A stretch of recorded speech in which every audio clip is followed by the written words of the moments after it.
காதல் அப்படிங்கிற டைட்டில்ல நம்ம ஒரு லவ் ஸ்டோரி பார்த்துட்ருக்கோம். பிஃபோரா என்ன நடந்துச்சு அப்படின்னா, சக்திக்கு சின்னதா அடிபட்டுரும். ஸோ, அதனால பார்த்தீங்க அப்படின்னா, கிருத்திகா வந்து அவங்களுக்கு ஃபர்ஸ்ட் எய்ட் பண்ணி விடுவாங்க. எடுத்துட்டு வந்து வீட்ல விடுவாங்க. வீட்ல விடுறதுக்கு அப்புறமா, அப்போ ஃபர்ஸ்ட் டைம் அவங்களுக்குள்ள ஒரு சின்னதா கம்யூனிகேஷன் ஸ்டார்ட் ஆயி, ஸோ இந்த மாரி போயிட்டுருக்கும். பிஃபோரா நடந்துச்சு. இப்போ இதுக்கப்புறம் என்ன நடக்க போகுது அப்படிங்கிறத நம்ம இப்ப பார்க்க போறோம். இவங்க இப்பதான் ஃபோன்ல ஜஸ்ட் ஹாய், பாய் சொல்ல ஸ்டார்ட் பண்ணியிருப்பாங்க. ஆனா, இது எந்த அளவுக்கு ஹாய், பாயோட போய்க்கிட்டு இருக்கும்னா, அந்த ஹாய், பாய் தாண்டி வேற எதுவுமே போகாது. ஆ ஒரு குட் மார்னிங், ஒரு குட் நைட். ஒரு குட் மார்னிங், குட் நைட் அவ்வளோதான். இவங்க 2 பேருக்குள்ள கான்வர்சேஷன் போயிட்டுருக்கும். ஹர்ஷா இருந்துட்டு இவங்கள பார்த்து, "என்னடி பண்றீங்க? ஏன்டி ஃபோன் இருக்கு, நம்பர் இருக்கு, பேசுறதுக்கு வார்த்தைகளும் இருக்கு. ஏன்டி பேச மாட்டேங்கிறீங்க? என்னடி நீங்க லவ் பண்றீங்க? எனக்கு ஒண்ணும் புரியலையே!" அப்படின்னு சொல்லுவாங்க ஹர்ஷா. "அதெல்லாம் உனக்கு சொன்னா புரியாது. உன் வேலைய பாரு" அப்படின்னு சொல்லுவாங்க சக்தி. "இல்ல சக்தி, உனக்கு கிருத்திகாவ ரொம்ப புடிச்சிருக்கு. நெறைய பேசணும்னு ஆசைப்படுற. ஆனா ஏன் என்ட்ட பேச மாட்டேங்கிற? பேசலாம்ல. அவங்களும் பேச ரெடியா இருக்காங்க. நீயும் பேச ரெடியா இருக்க. 2 பேரையும் இப்படி ஃபோனையே மாத்தி மாத்தி பார்த்துட்டு இருக்காம, ஏதாவது பேச வேண்டியது தானே! உங்களுக்குள்ள இருக்க ஷேர் பண்ணிக்க வேண்டியது தானே!" அப்படின்னு சொல்லுவாங்க ஹர்ஷா. "பண்ணிக்கிறோம், பண்ணிக்கிறோம். Don't worry. நீ ஏன் இவ்வளோ அவசரப்படுற? நான் பார்த்துக்கிறேன். நீ உன் வேலைய பாரு" அப்படின்னு சொல்லி. "ஆமா, ஆமா. ஏதாவது ஒண்ணு சொன்னா மட்டும் வேலைய பாருன்னு சொல்லிவிடுவ. மத்த டைம் என்கிட்ட தானே வந்து நிப்ப. அப்ப கவனிச்சுக்கிறேன் உன்னைய" அப்படின்னு சொல்லுவாங்க. "சரி, சரிம்மா. போ, போ, போய் வேலை ஏதாவது இருந்தா பாரு போ" அப்படிம்பாங்க. போறேன், போறேன். பார்க்குறேன் எத்தன நாளைக்கு தான் இப்படியே வெறும் good morning, good night, good morning, good நைட்ன்னே அனுப்பிச்சுட்டு இருக்கீங்க. ஆல்மோஸ்ட் ஆச்சு. 6 மந்த் ஆச்சு அவள பார்த்து. ஆ அதாவது அவ மேல நீ காதல் வசப்பட்டு ஒரு 6 மந்த் ஆச்சு. அவள பார்த்து என்னமோ 3 மந்த்ஸ் ஆச்சு. பட் நோ இம்ப்ரூவ்மெண்ட் உங்ககிட்ட அப்படின்னு சொல்லுவாங்க. முடிஞ்சிச்சா? உன்னோட கோட்டா கிளம்பு அப்படின்னு சொல்லுவாங்க. சரி பார்க்குறேன். இப்போ உன் கால் நல்லாயிடுச்சுல்ல அப்படிம்பாங்க. இப்போ கொஞ்சம் பரவாயில்ல. நாளைலருந்து ஆஃபீஸ் போக தானே போற அப்படிம்பாங்க. ஆ கிளம்புறேன் அப்படின்னு சொல்லிட்டு 1 வீக் டைம் எடுத்துப்பாங்க. அவங்க ஃபுல்லா கால் ரிலாக்ஸ் ஆயிட்டு ஆஃபீஸ் போயிட்டு, ஒரு நாள் என்ன பண்ணுவாங்க அப்படின்னா, சக்தி ரூம்ல வந்து யோசிச்சுக்கிட்டே இருப்பாங்க. அப்படின்ட்டு திடீர்னு ரெஸ்ட் ரூம்குள்ள போயிட்டு ஃபோன் பண்ணுவாங்க. ஃபோன் பண்ணிட்டு சாரி ரெஸ்ட் ரூம் போய் ஃப்ரெஷ் ஆயிட்டு, வந்துட்டு அழகா அவங்க ஒரு ட்ரெஸ் போட்டுட்டு, ஒருத்தவங்க ஃபோன் பண்ணுவாங்க. ஃபோன் பண்ணி அதாவது கிருத்திகாவுக்கு ஃபோன் பண்ணுவாங்க. கிருத்திகாவுக்கு ஃபோன் பண்ணி, "ஆ ஃப்ரீயா இருக்கியா?" அப்படின்னு சொல்லி கேட்பாங்க. "ஆ இன்னைக்கு சண்டே தானே, ஹோம் தவிர வேற எங்கேயும் போமாட்டேன். போயிட்டு வந்துட்டேன். ஃப்ரீ தான் சக்தி சொல்லு" அப்படிம்பாங்க. "நான் உன்கிட்ட கொஞ்சம் பேசணும்" அப்படிம்பாங்க. "ஆ ஓகே பேசலாமே" அப்படிம்பாங்க. "சரி ஓகே. நீ ரெடியா இரு. நான் உன்ன வந்து பிக்கப் பண்ணிக்கிறேன்" அப்படிம்பாங்க. சரி ஓகே அப்படிம்பாங்க அவங்களும். சரின்னு சொல்லிட்டு இவங்களும் சும்மா டிப் டாப்பா கிளம்பிட்டு ரெடியாகி அவங்களுடைய ஹாஸ்டலுக்கு முன்னாடி போய் நின்னுக்கிட்டு அவங்களுக்கு கால் பண்ணுவாங்க. "நான் கீழ தான் வெயிட் பண்றேன். வரியா?" அப்படிம்பாங்க. ஒரு 5 மினிட்ஸ் வந்துடுறேன்" அப்படிம்பாங்க. சரி அவங்களும் ரெடி ஆயிட்டு வருவாங்க. வந்ததும் "என்ன சக்தி என்னாச்சு?" அப்படின்னு கேட்பாங்க. இல்ல ஒரு இடத்துக்கு போணும். வா போலாம்" அப்படின்னு சொல்லுவாங்க. "எங்க?" "சொல்றேன் வா" அப்படின்னு சொல்லிட்டு அவங்கள வண்டியில வச்சு கூட்டிட்டு பீச்சுக்கு போவாங்க. பீச்சுக்கு போனதும், "என்ன திடீர்னு பீச்சுக்கு கூட்டிட்டு வந்திருக்க? என்ன விஷயம்?" அப்படின்னு கேட்பாங்க. "சொல்றேன், ஏன் இப்படி அவசரப்படுற? வா" அப்படின்னு சொல்லிட்டு 2 பேரும் தண்ணிக்கு பக்கத்துல போயி ஒரு இடத்துல உட்காந்துப்பாங்க. உட்காந்துக்கிட்டு, "கிருத்திகா" அப்படிம்பாங்க. சொல்லு" அப்படிம்பாங்க. "இல்ல, எனக்கு உன்கிட்ட ரொம்ப நாளா சில விஷயங்கள் சொல்லணும்னு ஆசை. ஆ அது எப்ப சொல்லலாம்? எப்படி சொல்லலான்னு யோசிச்சுக்கிட்டே இருந்தேன். பட் இப்ப சொல்லலாம், அப்ப சொல்லலான்னு நான் நாள் கடத்த விரும்பல. சி உனக்கு அதுல விருப்பம் இருக்கோ, இல்லையோ எனக்கு தெரியாது. ஆ நான் அது சொன்னதுக்கப்புறம் நீ எப்படி ரியாக்ட் பண்ணுவன்னு கூட எனக்கு தெரியாது. நீ அத எந்த விதத்துல பார்க்க போறன்னு கூட எனக்கு தெரியாது. உனக்கு அதுல எந்த மாரி தாட்ஸ் இருக்குன்னு கூட எனக்கு தெரியாது. நீ என்ன வேணாலும் நெனச்சுக்கோ, எனக்கு அத பத்தி கவலை இல்ல. ஏன்னா, ஒரு விஷயத்த உள்ளுக்குள்ளயே வச்சு, அத உறுத்திக்கிட்டே இருக்கிறது எவ்ளோ கஷ்டமா இருக்குன்னு உனக்கு உனக்கு எப்படி புரிய வைக்கிறதுன்னு எனக்கு தெரியல. என்னால அந்த உறுத்தல அக்செப்ட் பண்ணிக்க முடியல. அந்த உறுத்தலோட என்னால இருக்க முடியல. டே பை டே அந்த உறுத்தல் என்ன பாடா படுத்தி எடுக்குது. ஸோ எதுவா இருந்தாலும் சரி, உனக்கு ஓகேவா இருந்தாலும் சரி, இல்லனாலும் சரி, எனக்கு அத பத்தி கவலையே இல்ல. என்னோட உறுத்தல் என்னன்னு நான் உன்கிட்ட சொல்லலான்னு முடிவு பண்ணிட்டேன். ஸோ அதனால தான் உன்கிட்ட தனியா பேசலான்னு நான் இங்க வர சொன்னேன்." அப்படின்னு சொல்லுவாங்க சக்தி. "ஓகே சக்தி, நீ இவ்ளோ சொன்ன. ஆனா என்ன விஷயங்கிறத சொல்லவே இல்லையே! அத சொன்னா தானே நான் அக்செப்ட் பண்ணுவேனா? பண்ண மாட்டேனா?" அப்படின்னு தெரியும். நான் அத எந்த கோணத்துல பார்க்க போறேன்னு உனக்கு தெரியும். நான் என்ன சொல்ல போறேன்னு உனக்கு தெரியும். நீ எதுவுமே சொல்லாம, நீ ஏன் சொல்லிக்கிட்டே இருந்தா எப்படி? என்ன விஷயம்னு சொல்லு. ஏன் இவ்ளோ பேசுற அந்த ஒரு விஷயத்துக்கு? அப்படின்னு சொல்லுவாங்க. ம். இல்ல கிருத்திகா, இது கொஞ்சம் சென்சிட்டிவான விஷயம் தான். அ பீப்பிள்ஸ் எல்லாம் இத எப்படி பார்க்குறாங்கங்கிறது தெரியல. ஒவ்வொருத்தவங்களும் ஒவ்வொரு விதமா அத பார்ப்பாங்க. நீ எப்படி பார்க்குறன்னு எனக்கு தெரியல. என்னோட ஃபீலிங்ஸ் என்ன? நான் என்ன உணர்றேன்? எனக்கு எது வேணும்? அப்படிங்கிறத நான் ரியலைஸ் பண்ணிட்டேன். ஸோ, நான் பண்ண ஒரு விஷயத்த ஆல்மோஸ்ட் 6 மந்த்தா அதோட நான் போராடிக்கிட்டு இருக்கேன். இதுக்கு மேலயும் நான் அது கூட போராட எனக்கு விருப்பம் இல்ல. எதுவா இருந்தாலும் பரவால்ல. அத சம்மந்தப்பட்ட ஐ மீன் அது உனக்கு சம்மந்தப்பட்ட விஷயம் தான். ஸோ, அதனால நான் உன்கிட்டயே சொல்லிடலான்னு முடிவு பண்ணிட்டேன். அதனால தான் நான் இங்க கூட்டிட்டு வந்திருக்கேன் அப்படின்னு சொல்லுவாங்க சக்தி. ம். சரி, ஓகே. சொல்லு நான் கேட்குறேன் அப்படின்னு சொல்லிட்டு அவங்களும் பொறுமையா எல்லாத்தையும் கேட்டுட்டு இருப்பாங்க. அப்போ அவங்க அ அவங்களுடைய அ ஃபேஸ பார்த்து அவங்களோட கைய புடிச்சு, அ "ஷா கிருத்திகா" அப்படிம்பாங்க. "ம். சொல்லு" அப்படின்னு சொல்லுவாங்க. "எனக்கு உன்ன ரொம்ப பிடிக்கும். ஏன் பிடிக்கும் அப்படின்னலாம் எனக்கு தெரியாது.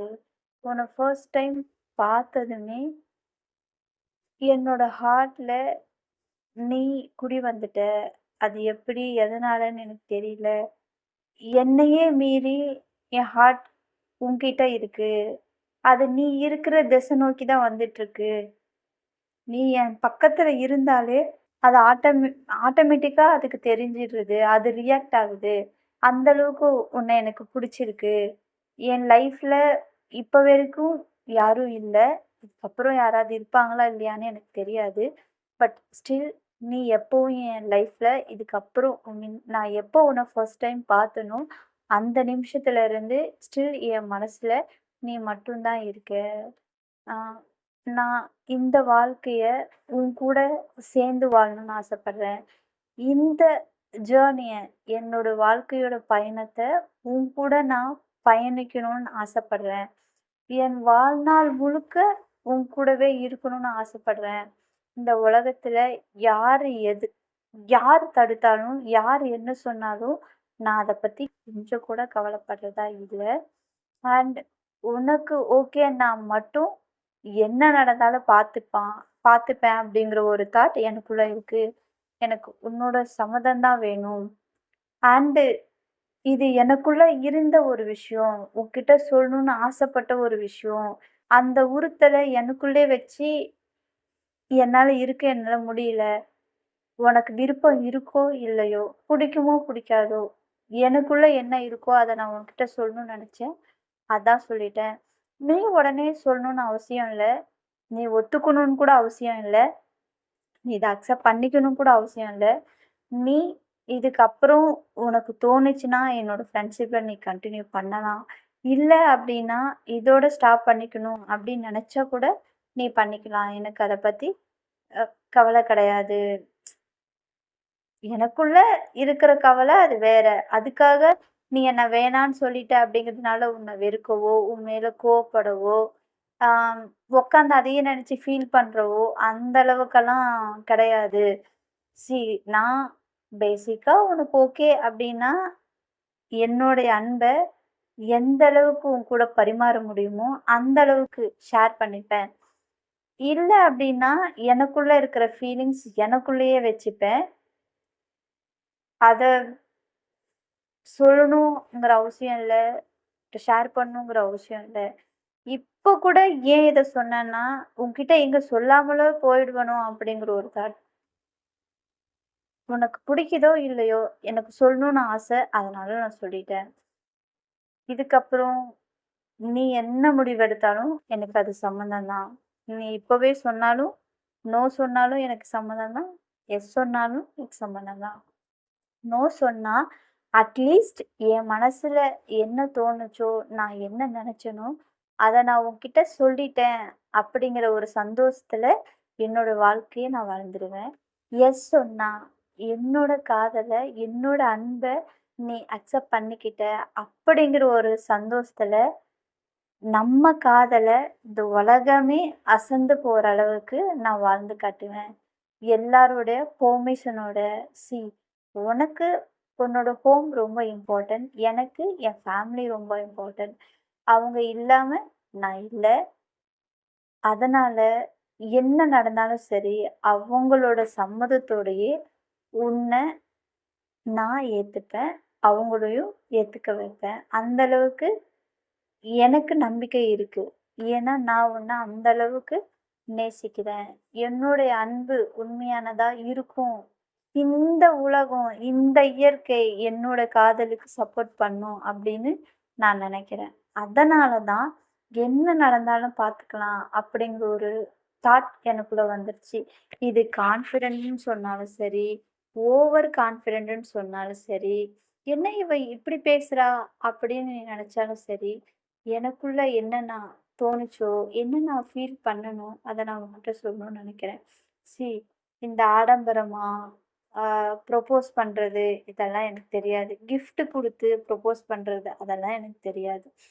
எனக்குள்ள தோணாத உன்கிட்ட சொல்லிட்டேன். இதெல்லாம் பண்ணி தான் ப்ரொப்போஸ் பண்ணா தான் காதல் புரியும் அப்டின்னா, எனக்கு அந்த மாரி பண்ண தெரியாது.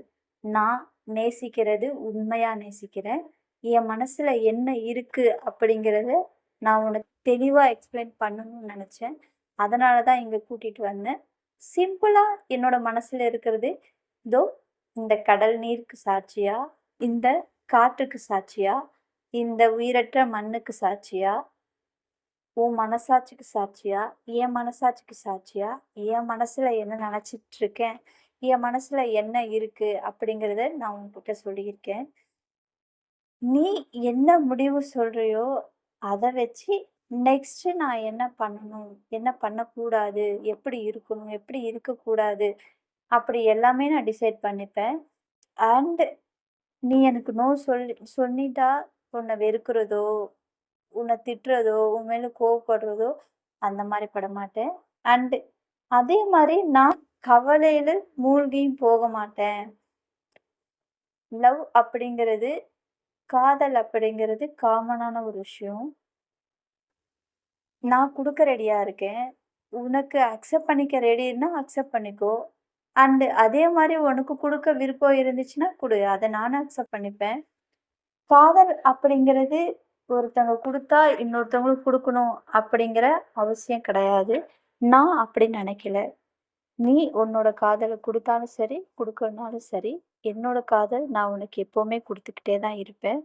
நீ வேணாலும் சொன்னாலும் சரி, என்னோட காதல் உன் மேல நான் வச்ச அந்த பாசம் எப்பவுமே நிலைச்சிருக்கும். எப்பவுமே மறையாம இருக்கும். யாராலயும் மாத்தவும் முடியாத அளவுக்கு இருக்கும்.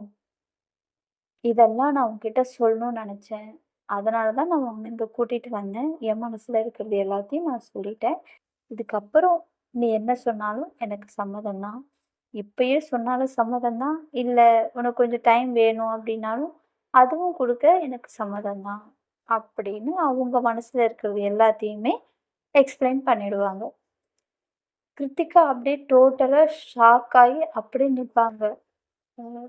"நீ என்ன சொல்ற?" அப்படின்னு அகைன் கேட்பாங்க. "ஹலோ! இவ்ளோ நேரம் சொன்னதெல்லாம் அப்போ நீ காதுலயே வாங்கலையா? நான் இவ்ளோ நேரம் என் மனசுல இருக்கிறதெல்லாம் உன்கிட்ட சொல்லிட்டு இருந்தேன்.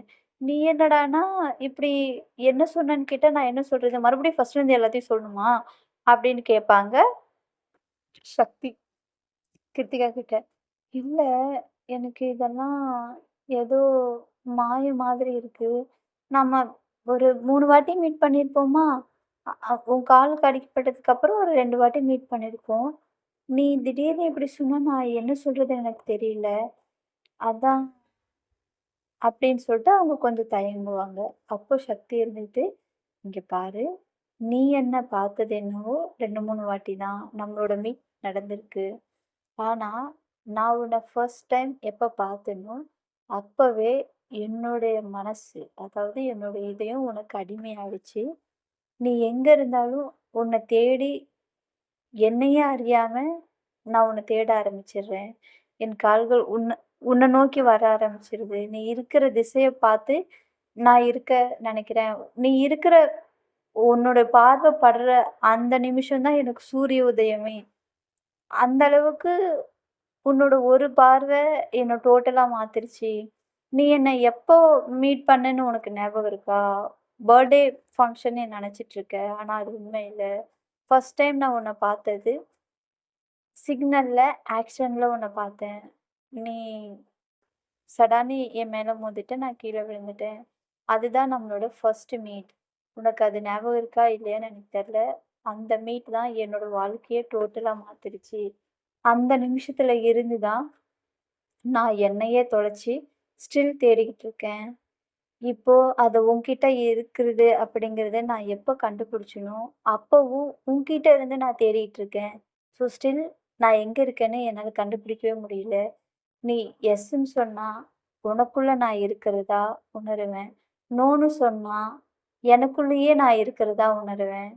உன்னோட விருப்பம் எதுவா இருந்தாலும் எனக்கு சம்மதம் தான் அப்படின்னு கிருத் சக்தி வந்து கிருத்திகாவுக்கு அவங்க மனசுல இருக்கிற காதல் மொத்தத்தையும் எக்ஸ்பிளைன் பண்ணுவாங்க.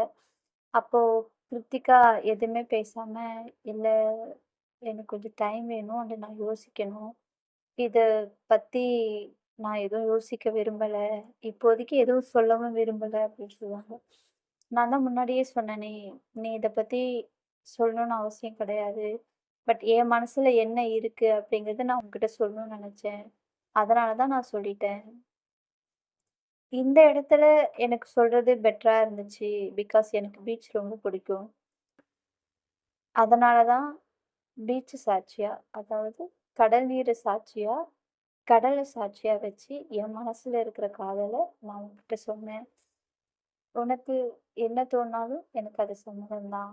அப்படின்னு இவங்க ரொம்ப தெளிவாவே, பொறுமையா அவங்க மனசுல இருக்கிறது ஃபுல்லா எக்ஸ்பிளைன் பண்ணுவாங்க. கிருத்திகா எதுவுமே பேசாம சைலண்ட்டா இருப்பாங்க. அதுக்கப்புறமா கிருத்திகா, "சரி நம்ம கிளம்புவோமா?" அப்படின்னு சொல்லுவாங்க. "ம் போலாம்" அப்படின்னு சொல்லிட்டு வண்டிய சக்தி தான் டிரைவ் பண்ணிட்டு வருவாங்க. பின்னாடி கிருத்திகா சைலண்ட்டா உட்காந்துட்டு வருவாங்க. 2 பேரும் எதுவுமே பேச மாட்டாங்க. சைலண்ட்டா வருவாங்க. வந்ததுக்கப்புறமா அவங்க ஹாஸ்டல் கிட்ட ட்ராப் பண்ணிட்டு, அவங்க இறங்கி எதுவுமே ஒரு ஹாய் பாய் கூட சொல்ல மாட்டாங்க. இறங்கி அவங்க பாட்டு அவங்க ரூமுக்கு போயிடுவாங்க. இவங்களும் எதுவுமே பேசாம சைலண்ட்டா அவங்க வீட்டுக்கு வந்துருவாங்க. வீட்டுக்கு வந்ததுக்கப்புறம் சக் சக்தியோட ஃபேஸ்ல சின்ன தெளிவு இருக்கும். அண்ட் கொஞ்சம் கவலையும் இருக்கும். எக்ஸ்பிளைன் பண்ணிட்டோம் அப்படிங்கிற ஒரு சந்தோஷம் இருக்கும். அவங்க சைட்லேருந்து எந்த ஆன்ஸரும் வரலையே அப்படிங்கிற ஒரு சின்ன கவலையும் இருக்கும். ஒரு மாதிரி ஃபேஸ வச்சுட்டு உள்ள வந்து என்ட்ரி ஆவாங்க. "ஏய் சக்தி, என்னாச்சு? ஏன் ஃபேஸ் ஒரு மாதிரியா இருக்கு?" அப்படின்னு சொல்லி கேட்பாங்க. "ஒண்ணும் இல்ல" அப்படிம்பாங்க. "என்கிட்டயே வர வர மறைக்க ஆரம்பிச்சுட்ட" அப்படின்னு சொல்லுவாங்க. "இல்ல இரு, நான் கொஞ்சம் ஃப்ரெஷ் ஆயிட்டு வரேன்" அப்படின்ட்டு அவங்க போயிட்டு ஃப்ரெஷ் ஆயிட்டு வருவாங்க. இவங்களும் அவங்க கொஞ்சம் அப்செட்டா இருக்கிறத ரியலைஸ் பண்ணிடுவாங்க. ஸோ என்ன ஏதுன்னு துருவி துருவி கேட்காம ஒரு காஃபி வச்சு ரெடியா வச்சுட்டு உட்காந்துட்டுருப்பாங்க. "என்ன காஃபி எல்லாம் ரெடியா இருக்கு." "இல்ல நீ கொஞ்சம் மைண்ட் அப்செட்டா இருக்க நல்லாவே தெரியுது. ஸோ அதனால தான்" அப்படிம்பாங்க. "ஓ! அப்படியா? தேங்க்ஸ் ஹர்ஷா" அப்படின்னு சொல்லிட்டு அது குடிப்பாங்க. "ம். அட்லீஸ்ட் இப்பயாவது சொல்லேன்" அப்படிம்பாங்க. "ஒண்ணும் இல்ல. பீச்சுக்கு போயிருந்தேன்" அப்படின்னு சொல்லுவாங்க. "பீச்சுக்கா? என்ன என்ன விட்டுட்டு திடீர்னு நீ பீச்சுக்கு போயிட்டு வந்திருக்க?" அப்படின்னு சொல்லி கேட்பாங்க. "கிருத்திகா கூட போனேன்" அப்படிம்பாங்க. "ம். புது ஃப்ரெண்ட் வந்ததும் என்ன மறந்துட்ட இல்ல" அப்படின்னு சொல்லுவாங்க. "இல்ல ஹர்ஷா, நான் என் மனசுல இருக்கிறது எல்லாத்தையும் கிருத்திகா கிட்ட சொல்லிட்டேன்" அப்படிம்பாங்க. "என்ன? என்னடி சொன்ன?" அப்படின்னு கேட்பாங்க. "எல்லாத்தையும் சொல்ட்டேன். அவங்கன்னா எந்த அளவுக்கு பிடிக்கும்னு சொல்ட்டேன். நான் அவங்கள எந்த அளவுக்கு விரும்புறேன் அப்படிங்கிறத சொல்ட்டேன். அவங்க என் லைஃப்ல யாருங்கிறதையும் சொல்லிட்டேன். எல்லாத்தையுமே சொல்லிட்டேன்." "ஏன்டி அவசரப்பட்ட? இவ்ளோ அவசரப்பட்ட?" "எனக்கு தெரியல. இதுக்கு மேலயும் நான் பொறுமையா இருக்க எனக்கு விருப்பம் இல்ல. அவளோட மைண்ட்ல என்னவா வேணாலும் இருந்துட்டு போட்டும்" அப்படின்னு சொல்லிட்டா. "எல்லாத்தையுமே சொல்லிட்டியா?" "ஆமா. எல்லாத்தையுமே சொல்லிட்டேன். ஸ்டில் அவள நான் லவ் பண்றேங்கிற விஷயத்தையும் சொல்லிட்டேன். அவனா எனக்கு ரொம்ப பிடிக்கும்னு நான் சொல்லிட்டேன்" அப்படி சொல்லுவாங்க. ஓகே. அதுக்கு அவ என்ன சொன்னா? "எதுவுமே சொல்லல. அவ மாட்டு வீட்டுக்கு போலாம்" அப்படின்னா. சரின்னு கூட்டிட்டு வந்து ஹாஸ்டல்ல விட்டேன். ஒரு பாய் கூட சொல்லாம போயிட்டா. "ஏன்டி அப்படி பண்ண? உன் கூட இருந்த அந்த ஃப்ரெண்ட்ஷிப் கூட போயிடும்." இல்ல ஹர்ஷா, என்னால முடியல. அந்த ஒரு உறுத்தல் எப்படி இருக்குன்னு தெரியுமா? என்னால அதால இருக்க முடியல. இப்போ கொஞ்சம் ரிலாக்ஸா இருக்கேன். சொல்லிட்டோமே அப்படிங்கிற ஒரு ரிலாக்ஸ். ஆனா அவங்க எதுவுமே சொல்லலையே! எதுவுமே தானே சொல்லல. எஸ்ஸும் சொல்லல, நோவும் சொல்லல. அப்ப அங்க ஏதாவது இருக்குன்னு தானே அர்த்தம். யோசிக்கிறாங்கன்னு தானே அர்த்தம். யோசிக்கட்டுமே! சொன்னா தானே யோசிப்பாங்க. ஒருவேள நான் சொல்லவே இல்லன்னா அவங்க ஃப்ரெண்டாவே யோசிச்சுட்டா? அது ரொம்ப கஷ்டம். அட்லீஸ்ட் இதுக்கப்புறம் அவங்க என்னவா வேணாலும் யோசிச்சுட்டு போகட்டும். அட்லீஸ்ட் அவங்க சைட்லேருந்து ஒரு முடிவுக்காவது வந்துருவாங்கல்ல. ஃப்ரெண்டா வந்துருவாங்க. இல்ல அப்டின்னா, லவராவது வந்துருவாங்கல்ல. ஐ மீன் பார்ட்னராவது வந்துருவாங்கல்ல. ஸோ எதுவா இருந்தாலும் எனக்கு சம்மதம் தான் அப்டின்னு சொல்லுவாங்க. என்னடி! என்னமோ இன்னைக்கு புதன்கிழமை அப்படிங்கிற மாரி எல்லாத்தையும் இப்படி சொல்லிட்டு வந்து உட்காந்துட்டு இருக்க. கொஞ்சம் கூட உனக்கு பதட்டமாவே இல்லையா? அப்படின்னு கேட்பாங்க. அதெல்லாம் இல்ல ஹர்ஷா. என் மனசுல என்ன இருக்கோ அத சொல்லணும்னு நெனச்சேன். அதுவும் தெளிவா அவளுக்கு எக்ஸ்பிளைன் பண்ணணும்னு நெனச்சேன். அத பண்ணிட்டேன். இதுக்கப்புறம் அவ விருப்பம் அப்படின்னு சொல்லிட்டு, சரி ஓகே. நான் தூங்குறேன். கொஞ்சம் டயர்டா இருக்க மாரி இருக்கு அப்படின்னு சொல்லிட்டு படுக்க போயிடுவாங்க. ஹர்ஷாக்கு ஒண்ணுமே புரியாது. என்னடா நடக்குது இவ மாட்டும் இவள பார்த்தா 2 மீட்டிங் 2 வாட்டி தான் மீட் பண்ணா. 3வது மீட்டிங்ல போய் சொல்லிட்டு வந்துட்டா. கேட்டா எல்லாத்தையும் சொல்லிட்டேன். இனி அவ விருப்பம் அப்படிங்கிறா. என்னமோ இவங்க காதல் எனக்கு ஒண்ணும் புரியல அப்படின்னு ஹர்ஷா வந்து ஒரு பக்கம் புலம்ப ஆரம்பிச்சுருவாங்க. ஸோ இதுக்கப்புறம் என்ன நடந்துச்சு? கிருத்திகா அக்செப்ட் பண்ணாங்களா? பண்ணலையா? பண்ணுவாங்களா? மாட்டாங்களா? இவங்க லவ் எப்படி போகும்? இவங்களோட காதல் கதையில என்ன நடக்கும்? அப்படிங்கிறது எல்லாமே கம்மிங் எபிசோட்ல டீட்டெயிலா உங்களுக்கு எக்ஸ்பிளைன் பண்றேன். ஸ்டில் உங்க எல்லாருக்குமே ஸ்டோரி ரொம்ப புடிச்சிருக்கு. என்ஜாய் பண்றீங்க அப்படின்னு நான் நெனைக்கிறேன். இந்த என்னப்பா ஒரு ப்ரொபோசல இவ்ளோ சிம்பிளா முடிச்சுட்டீங்க அப்படின்னு நீங்க நெனைக்கலாம். ப்ரொபோசல்னால ஆடம்பரமா இருக்கணும்லாம் இல்ல. என்னுடைய தாட்ல சிம்பிளா இருக்கிறது பெட்டரா இருக்கும்னு தோணுச்சு. அதனால நானும் பெட்டராவே சொல்லிட்டேன். உங்களுடைய சைட்ல இருந்து இந்த மாரியெல்லாம் சொன்னா நல்லா இருக்கும் உங்களுக்குன்னு தோணுச்சு அப்டின்னா, கமெண்ட்ல சொல்லுங்க. நெக்ஸ்ட் டைம் வேணுமா நான் அத யூஸ் பண்ணிக்கிறேன். ஓகேவா? அந்த ஸ்டோரி புடிச்சிருந்துச்சு அப்டின்னா, ப்ளீஸ் லைக் பண்ணுங்க, ஷேர் பண்ணுங்க. மறக்காம ஸ்டோரியோட ஃபீட்பேக்க கமெண்ட் பாக்ஸ்ல கமெண்ட் பண்ணுங்க. ப்ளீஸ் ஸ்டோரி புடிச்சிருந்துச்சு அப்டின்னா, மறக்காம சப்ஸ்கிரைப் பண்ணுங்க. Thank you.